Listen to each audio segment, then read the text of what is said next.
السلام علیکم ورحمۃ اللہ۔ آج ہماری آسان اردو گرامر کی دوسری کلاس ہے، اور الحمدللہ پچھلی کلاس کا فیڈ بیک بھی بہت اچھا رہا۔ الحمدللہ آپ لوگوں نے بہت توجہ سے سنا۔ ایک چیز جو پچھلے لیکچر کے اندر آئی تھی کہ کچھ بہنوں کی طرف سے آیا تھا کہ مصدر جو ہے وہ ہمیں صحیح طرح سے سمجھ نہیں آیا، تو ہم آج کا لیکچر مصدر سے ہی شروع کریں گے۔ پچھلی دفعہ ذرا جلدی کے اندر چونکہ ٹائم ختم ہو رہا تھا تو اس کی وضاحت اچھی طرح سے نہیں ہو سکی تھی، تو آج ہم مصدر ہی سے آغاز کریں گے۔ ہم نے ذکر کیا تھا کہ کوئی بھی جملہ تین چیزوں سے کنسٹرکٹ ہوتا ہے، جس میں ایک اسم ہے، دوسرا یعنی اسم کیا ہے، اس میں ظاہر ہے کوئی شخص، کوئی چیز، کوئی جگہ یا کسی کی کوئی صفت بیان کی گئی ہوگی، اور دوسرا یہ ہے کہ اس میں کسی کام کا کرنا یا ہونا پایا جائے گا۔ اس میں اسی جملے سے ہمیں یہ بات پتہ چلے گی کہ یہ کام جو واقعہ ہوا وہ کس زمانے میں ہوا۔ وہ بات ماضی میں ہو چکی ہے، ابھی موجودہ زمانے یعنی زمانہ حال کی بات ہے، یا مستقبل کی کوئی بات ہو رہی ہے، تو یہ ہمیں فعل سے پتہ چلے گا۔ اور حروف جو ہیں وہ کنجکشنز ہیں، وہ جوڑنے والی چیزیں ہیں جو کہ جملے کے اندر مختلف حروف استعمال ہوتے ہیں تو جملہ ایک بامانی جملہ بنتا ہے، میننگ فل جملہ بنتا ہے۔ تو کنجکشنز جو ہیں یہ بھی بہت ضروری ہے۔ اسم مصدر جو ہے وہ ہے تو اسم، یعنی اب آپ دیکھیں کہ اسم مصدر کے اندر دونوں چیزیں پائی جاتی ہیں، اس میں اسم کی صفت بھی پائی جاتی ہے اور فعل کی۔ فعل کی صفت یہ اس میں پائی جاتی ہے کہ اس میں کسی کام کا کرنا یا ہونا پایا جائے گا۔ جیسے پچھلی دفعہ جو میں نے مثال دی تھی، ضربا جو ہے یہ فعل ماضی ہے، اور اس سے مراد ہے ضربا اس ایک شخص نے مارا۔ یضربو وہ ایک شخص مارتا ہے یا مارے گا۔ لیکن جب ہم کہتے ہیں ضربن، یعنی ضاد پر زبر ہے، فتح ہے، را پر جزم ہے اور با پر تنوین ہے، ضربن، تو اس سے مراد جو ہے یہ مارنے کا فعل ہے۔ لیکن وہ فعل صادر کس زمانے میں ہوا، وہ ماضی میں ہو چکا ہے، ابھی ہو رہا ہے یا مستقبل میں ہوگا، اس میں زمانہ نہیں پایا جاتا۔ یہی جو ہے فعل اور اسم کی کا فرق ہے اسم مصدر کے اندر، کہ اس میں کام پایا جا رہا ہے، کسی بھی چیز کا کرنا یا ہونا یہ ظاہر ہو رہا ہے، لیکن اس میں زمانہ نہیں پایا جا رہا۔ جیسے ایک اور چیز ہم دیکھتے ہیں، کتبہ اس نے لکھا، یکتب وہ لکھتا ہے، اور کتابتن کتابہ جو ہے یہ اسم مصدر، ٹھیک ہے۔ تو کتابہ کیا ہے، لکھنا ہے، وہ لکھنے کا عمل ہو چکا ہے، ہو رہا ہے یا ہوگا، یہ ڈیفائن نہیں ہوگا اس کے اندر۔ پھر اسی طرح سے شرب، شرب پینا، شربا یشربو اس میں تو فعل ہے زمانے کے ساتھ، اور شرب ہے یہ پینے کا عمل ہے، ٹھیک ہے۔ اسی طرح ایک اور ہے ہم جو استعمال کرتے ہیں اردو میں بھی، رضاء، رضاء اس نے دودھ پیا، یرضع وہ دودھ پیتا ہے یا پیے گا، اور رضاء دودھ پلانے کو کہتے ہیں، یعنی دودھ پلانے کا فعل اس کے اندر موجود ہے مگر زمانہ نہیں ہے۔ اسی طرح کفلا یکفلو کسی کی کفالت کرنا، وہ اس نے کفالت کی، وہ کفالت کر رہا ہے یا کفالت کرے گا۔ لیکن کفالہ یا کفالہ، کفالہ جو ہے یہ مصدر ہے، اور اس کے اندر ایک کام کا ہونا تو پایا جاتا ہے مگر اس کا زمانہ نہیں پایا جاتا۔ مجھے امید ہے کہ یہ بات سمجھ آ گئی ہوگی۔ اگر آپ جو ہے وہ ایڈمن کو میسج کر دیں جن لوگوں کی بھی کنفیوژن تھی کہ یہ مرحلہ ہو گیا، تو ہم آگے چلیں جی الحمدللہ۔ اچھا، آج جو ہم نے پڑھنی ہے اسم، یعنی جملے کا جو پہلا حصہ جس کو ہم کہتے ہیں، تین حصوں میں پہلا حصہ اسم ہے۔ اسم کہتے ہیں، میں دوبارہ دوہرا دیتی ہوں، کسی بھی چیز کا نام، یعنی اس میں کسی شخص کا نام، کسی جگہ کا نام، کسی چیز کا نام یا اس کی کوئی صفت، یہ سارے اسما کہتے ہیں، ٹھیک ہے۔ جب عربی زبان جو ہے وہ اعراب کی زبان ہے، اس کے اندر جو حرکات ہیں وہ بہت اہم ہے. اب کوئی بھی لفظ ہے تو اس کے ہر حرف کے اوپر کوئی نہ کوئی حرکت ہوتی ہے. کہیں وہ فتح ہے یعنی زبر ہے، کہیں وہ زیر ہے، کہیں وہ جزم ہے، کہیں وہ پیش ہے، کہیں وہ تنوین ہے. تنوین کہتے ہیں دو زبر دو زیر دو پیش کو، یعنی یہی دو زبر جب ہوں گے تو یہ بھی تنوین ہے، دو زیر ہوں گے تو بھی تنوین ہے، اور دو پیش ہوں گے تو بھی تنوین ہے. اور یہ رفع کی حالت میں بھی ہے، نصب میں بھی اور جر میں. تو یہ عربی زبان کے اندر جب ہم حرکت کی بات کرتے ہیں تو حرکت سے مراد ہر لفظ کے اوپر جو حرکت ہے اس کو کہا جاتا ہے، یعنی جو زبر زیر پیش جزم ہے اس کو ہم حرکت کہتے ہیں. لیکن ہر لفظ کے آخری حرف کے اوپر آنے والی حرکت جو ہے اس کو اعراب کہا جاتا ہے.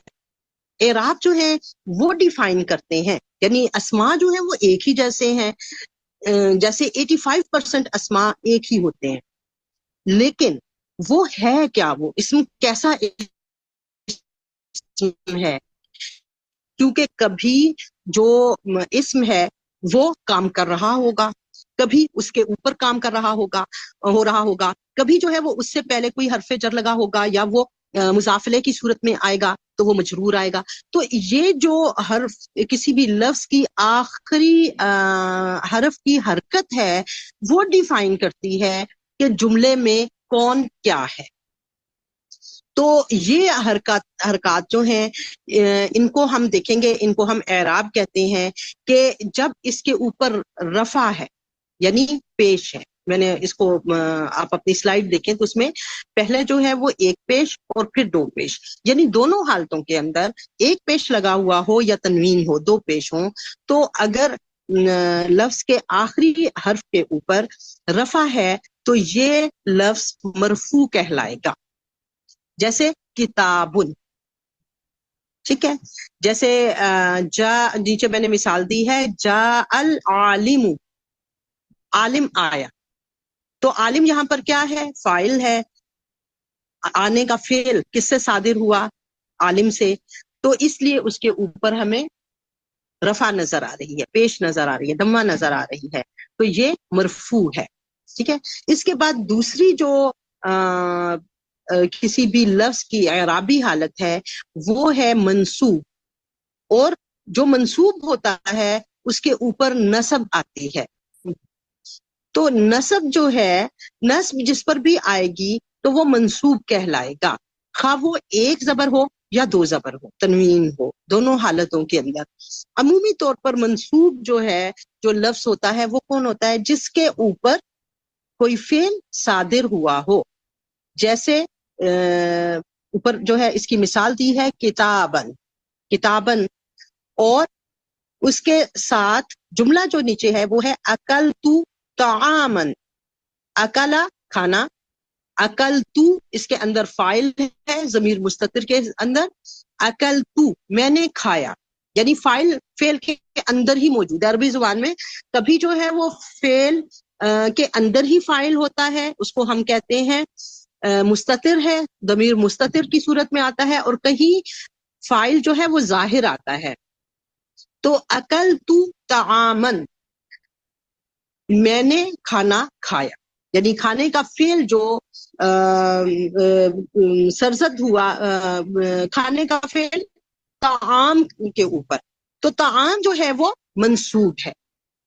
اور یہاں بھی ہم دیکھ رہے ہیں کہ یہاں یہ اس کی مفعولی حالت جو ہے وہ اس میں منصوب ہے، اس کے اوپر تنوین آئی ہے، دو زبر آئے ہیں. پھر جو تیسری حالت ہے اسم کی وہ ہے مجرور. جیسے مجرور کا مطلب کیا ہے کہ اس کے نیچے کسرہ آئے گی، اس کے نیچے زیر آئے گی. زیر کو کہتے ہیں جر، جس پر آتی ہے اس کو مجرور.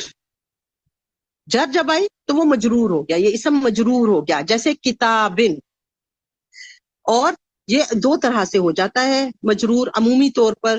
جیسے اگر کسی اسم کے پیچھے حرف جر لگ جاتا ہے، یعنی وہی کنجکشن کے حروف فی اگر اس کسی کے پیچھے لگ گیا، علا لگ گیا، الا، حتی، اس طرح سے کوئی بھی لگ گیا، تو اس کے بعد آنے والا اسم مجرور ہوگا، اس کے نیچے کسرہ ہوگی. جیسے مثال میں نے لکھی ہے، داخلہ فی الفصلی، داخلہ فعل ہے، وہ داخل ہوا، فی الفصلی کلاس روم، وہ کلاس روم میں داخل ہوا. تو اس طرح سے فی الفصلی میں الفصلی جو ہے یہ مجرور ہے. تو ہم نے تینوں حالتیں دیکھ لی اسم کی، کہ اس کے اندر کبھی جو ہے اسم مرفوع ہوگا، کبھی اسم منصوب ہوگا، اور کبھی اسم مجرور ہوگا. جب وہ مرفوع ہوگا تو عمومی طور پر وہ فاعل ہے، اس وجہ سے وہ مرفوع ہے. اگر وہ منصوب ہے تو عمومی طور پر وہ مفعول ہے، اس لیے وہ منصوب ہے. اور اگر وہ جر ہے، مجرور ہے، تو اس کے پیچھے یا تو حرف جر لگا ہوا ہے یا وہ اضافت ہے، یعنی دو اسموں میں ایک کا تعلق جب دوسرے سے ہوتا ہے تو بعد والا اسم جو ہے وہ اسم مجرور ہوتا ہے، مضاف الیہ جس کو کہتے ہیں، تو اس صورت میں بھی وہ مجرور. ٹھیک. اچھا، اب ہم جو ہے وہ اگلی سلائیڈ کے اوپر آ جائیں، تھوڑی سی ہم پریکٹس کریں گے کہ کوئی بھی جو اسما کی حالتیں ہیں. ٹھیک ہے، ہم یہ کہہ چکے ہیں کہ کوئی بھی اسم کبھی فاعل ہوگا، کبھی وہ مفعول ہوگا، کبھی اس کا کسی سے تعلق بیان کیا جائے گا، یعنی کوئی ایک جو ہے وہ مضاف ہوگا اور کوئی دوسرا مضاف الیہ ہوگا. تو اور اسی طرح سے کبھی وہ حرف جر کے بعد آئے گا تو بھی مجرور ہوگا. تو فاعل جو ہے وہ مرفوع ہے، ہاں اس کے اوپر ایک ضمہ آئے یا دو تنوین کی صورت میں، اور مفعول جو ہے یہ منصوب ہے، اس پر دو زبر آئیں یا ایک زبر آئے. اور مجرور جو ہے حرف جر کے بعد آنے والا بھی مجرور ہے اور مضاف الیہ بھی مجرور ہے. ٹھیک. اور اس کے آگے جو ہے وہ اگلی سلائیڈ کریں. ہاں جی، یہ ہم اسما کی حالتوں کی پہچان کر رہے ہیں کہ کس طرح سے ہم اس کو پہچان سکتے ہیں. پہلا جو اس کے اندر مثال ہے وہ ہے حالت رفع. حالت رفع جو ہے قلمن. ٹھیک ہے، قلمن، یا اس کو ہم قلمو بھی کہہ سکتے ہیں، تب بھی وہ حالت رفع ہی ہوتی. ھذا القلم، یہ قلم. قلمن، قلمن جو ہے یہ اس کی حالت نصب ہے. اب آپ دیکھیں کہ قلمن جو ہے وہ تو ایسا ہی تھا کہ ہر جو اسم ہمارے پاس تھا وہ قلم تھا، اور اس کے اوپر ہم نے تنوین ڈال دی تو وہ مرفوع ہو گیا. جب حالت نصب ہے تو جب بھی آپ دیکھیں کہ زیادہ تر اوقات جب نصبی حالت ہوتی ہے تنوین کے ساتھ تو اس کے آگے ایک الف کا اضافہ کر دیا جاتا ہے، جیسے قلمن. ٹھیک ہے، قلمہ، اگر قلمہ آئے گا تو زبر آئے گی، لیکن اگر قلمن آئے گا تو تنوین کی صورت میں الف کے اضافے کے ساتھ اس پر تنوین آئے گی، قلمن. اور پھر جو اس کی جری حالت ہے اس میں قلمن یا قلمی، القلمی یا قلمن، دونوں طرح سے آ سکتا ہے. ٹھیک ہے. پھر اسی طرح سے ایک اور، جب ہم کسی چیز کو کہتے ہیں، محمد جو ہے وہ تو نام ہے، جب ہم شیء کی بات کرتے ہیں تو اگر اس کی رفیع حالت ہے، مرفوع ہے، تو ہم اس کو کہیں گے شیء. کس طرح سے؟ اسی شیء کے اوپر جو ہے وہ تنوین ڈال جائے گی. یہ میں نے جو دیا مثال، یہ تھوڑا سا مجھ سے لکھنے میں غلطی ہو گئی ہے. جو حمزہ آئے گی نا وہ یا کے بعد الگ سے حمزہ آئے گی. یہ لکھا ہوا میں نے صحیح نہیں ہے، رات میں نے لکھا تو وہ غلطی ہو گئی اس میں، تو آپ اس کو ٹھیک کر لیں. شین اور یا اور حمزہ الگ سے ڈل کر اس کے اوپر دو پیش ڈل جائیں گے تو شیء ہوگا. ٹھیک ہے. پھر جو ہے وہ شیئن، اس کی نسبی حالت جو ہے وہ ہے شیئن، اور اس کی جری حالت ہے شیئن. یہ بھی یہاں پر حمزہ الگ ڈلے گا اور اس کے نیچے تنوین ڈلے گی، دو زیر آئے گی. ٹھیک ہے، شیئن. پھر اس کے بعد جنتن. اب آپ اس کا ایک اور رول جو ہے وہ نوٹ کر لیں کہ جب جو ہے کسی بھی لفظ کے آگے آخری حرف جو اس کا ہے وہ اگر تائے مدورہ اس کو کہتے ہیں. گول تے اگر اس پر ختم ہو رہا ہے، یہ مؤنث کی علامت بھی ہے، تو اس کا جو رفع حالت ہے اس میں تو اسی طرح سے ہوگا کہ گول تے کے اوپر دو پیش ڈل جائیں گے، تنوین ڈل جائے گی.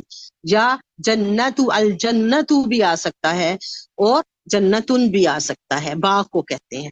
ٹھیک ہے. اور جب وہ نسبی حالت میں ہوگا تو حالت نصب میں اس کے آگے الف نہیں لگے گا، بلکہ جنتن، طالبتن، قیمتن، یعنی اس طرح سے گول تے کے اوپر ہی دو زبر ڈال جائیں گے. یا اگر ایک زبر ہوگا تو بھی الجنت اس طرح سے ڈلے گا، اور اس کے آگے الف کا اضافہ نہیں کیا جائے گا.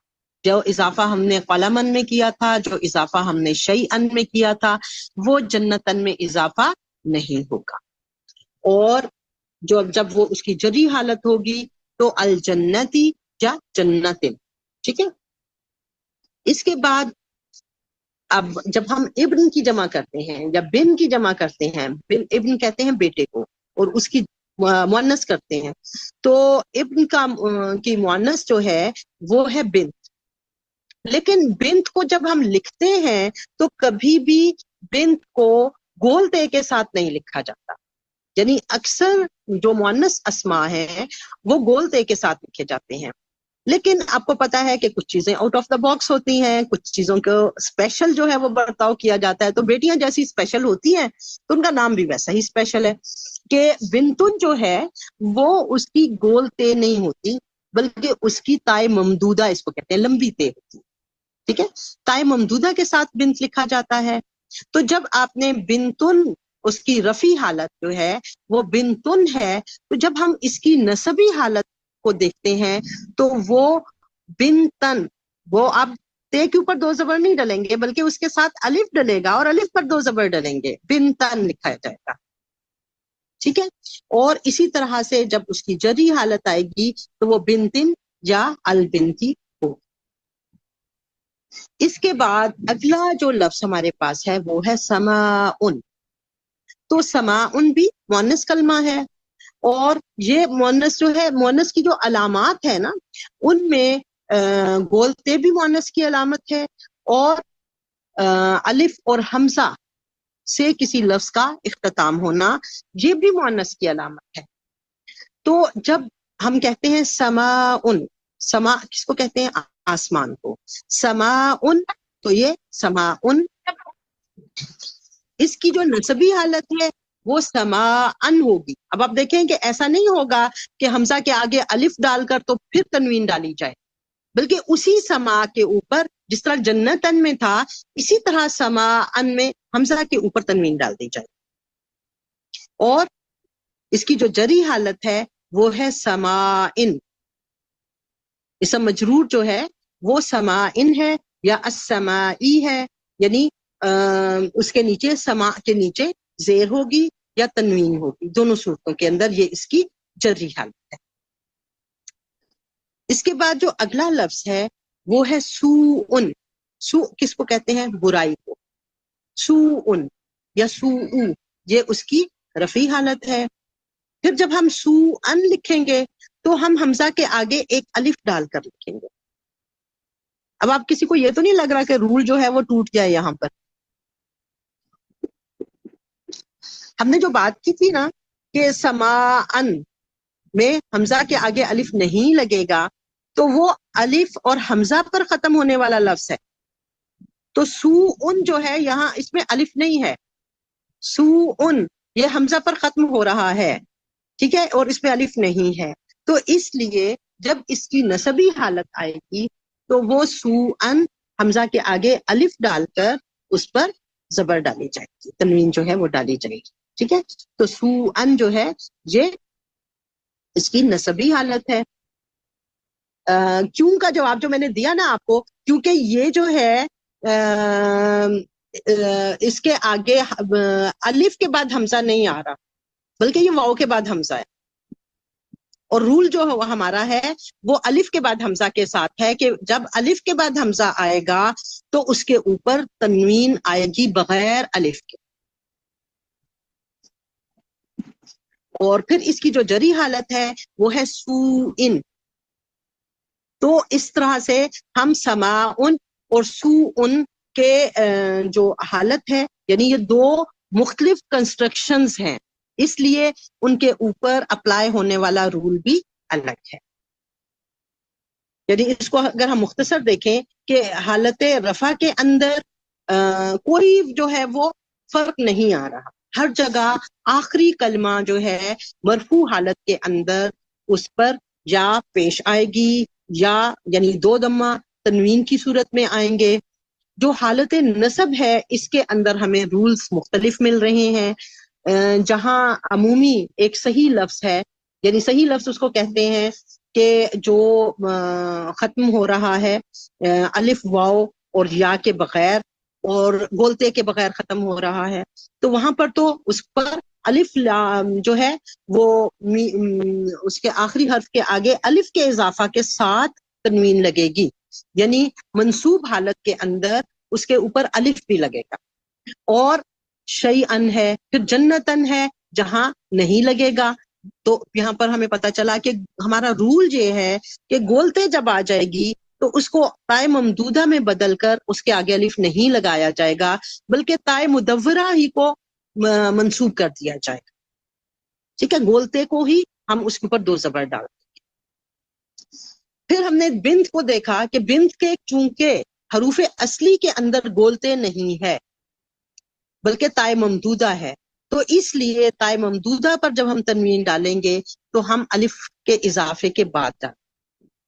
پھر ہم نے دیکھا ان الفاظ کو، ان اسماء کو جو الف اور حمزہ پر ختم ہو رہے ہیں، جیسے سماعن، تو یہاں پر بھی الف نہیں ڈالا جائے گا بلکہ اسی پر سماعن جس طرح تھا اس طرح سماعن کر دیا جائے گا.